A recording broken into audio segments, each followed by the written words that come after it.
Hi, welcome to another episode of Comma TV. Today I'm going to talk about how I come up with ideas for things to write about. So if you're working on emails, blogs, other content for your business, how do you come up with the ideas so that you've got plenty of things to talk about to your audience, things that will help them be useful but will also help you build a relationship and win more sales over time. So there's two different things you can do that make it easy for you to come up with things to write about. So the first is frequently asked questions. So the things that you get asked all the time by your clients, by potential clients. If you've got a sales team, what are they getting asked? Get them in the room, find out the questions they're getting asked day in, day out.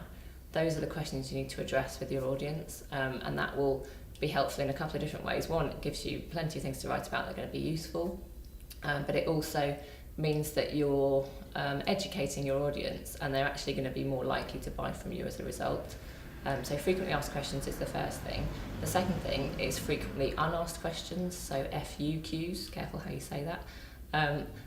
It sounds strange, but it's essentially the questions that you wish people would ask you, so maybe things you wish your clients would ask ahead of working with them, things you wish that prospective clients would ask. And they're things that maybe it wouldn't even occur to them to ask because they don't have enough knowledge about what you do to ask those questions. Or maybe they just don't want to seem stupid. They've got questions, but they daren't ask them because they don't want to look like an idiot. A good example of this is, so in my husband's business, he's been a photographer and videographer for about 15 years now.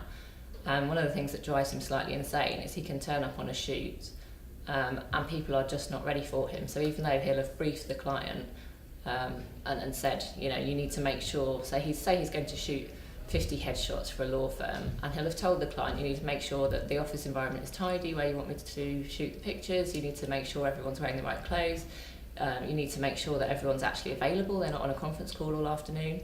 And so the question he wishes they would ask is, what do I need to do to prepare for this shoot? But often they don't ask it, and even though obviously he tells them what's needed, that's not always disseminated to everyone in the law firm or whatever shoot he's working on. So that's something he could cover in his marketing and make it much more likely that when someone comes on board as a client, they're already slightly better educated as to what they need to do to get the best result from a shoot with him. So they're the kinds of things that you might want to cover in your frequently unasked questions. So that's two things this week to generate ideas for your content, FAQs and FUQs. Bye for now.